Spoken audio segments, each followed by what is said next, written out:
आज मैं आप लोगों को भानगढ़ के किले से जुड़े रहस्य के बारे में बताता हूँ। भारत में कई ऐसे हॉन्टेड प्लेस है जहाँ लोग दिन में भी जाने से डरते हैं। उन्हीं में से एक है भानगढ़ का किला।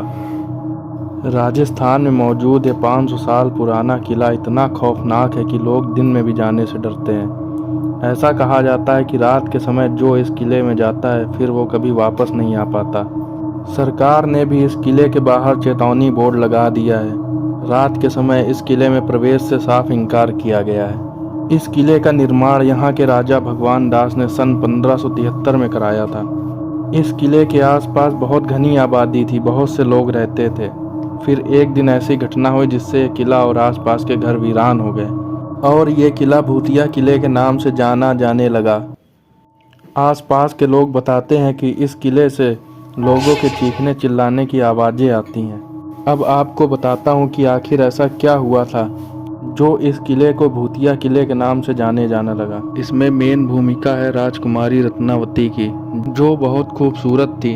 उनकी सुंदरता की वजह से कई राज्यों के राजकुमार उनसे शादी करना चाहते थे, लेकिन राजकुमारी किसी का भी प्रस्ताव स्वीकार नहीं कर रही थी। एक बार राजकुमारी अपनी सहेलियों के साथ बाजार गई हुई थी और वहां पर अपने लिए इत्र खरीदने लगी। इतने में ही एक व्यक्ति की नज़र राजकुमारी पर पड़ी। वो व्यक्ति उसी राज्य का रहने वाला था और एक बहुत बड़ा तांत्रिक भी था। राजकुमारी को देखते ही तांत्रिक उन पर मोहित हो गया और उसने तय कर लिया कि राजकुमारी को किसी भी कीमत पर हासिल करके रहेगा। तांत्रिक ने राजकुमारी द्वारा खरीदे गए इत्र की बोतल पे कुछ काला जादू कर दिया। राजकुमारी को इसके बारे में पता तक नहीं चला, लेकिन उनकी सहेली ने सब देख लिया था। राजकुमारी बाजार से महल की तरफ जाने लगी। तभी तांत्रिक भी उनके पीछे पीछे महल की तरफ चलने लगा। बीच रास्ते में राजकुमारी की सहेली ने उन्हें बताया कि इत्र की शीशी पे तांत्रिक ने कुछ किया है।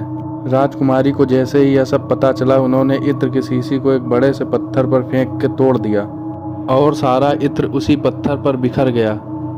साथ में इत्र में किया गया काला जादू भी उसी पत्थर पर असर कर गया और वह पत्थर तांत्रिक की तरफ बढ़ने लगा, क्योंकि तांत्रिक ने उस इत्र में ऐसा जादू किया था कि जो कोई उस इत्र को लगाएगा वो उस तांत्रिक की तरफ खींचा चला जाएगा।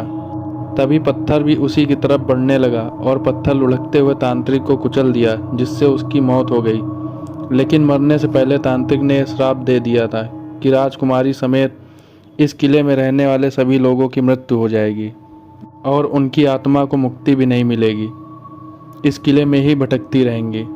इस घटना के कुछ ही दिन बाद भानगढ़ और उसके करीबी राज्य अजबगढ़ के बीच में एक युद्ध हो गया, जिससे अजबगढ़ की सेना ने भानगढ़ के किले पर घुसकर वहां रहने वाले सभी लोगों को मौत के घाट उतार दिया, जिसमें राजकुमारी रत्नावती की भी मृत्यु हो गई। उसके बाद से ही यह किला शापित हो गया और मारे गए सभी लोगों की आत्मा किले के अंदर ही भटकने लगी।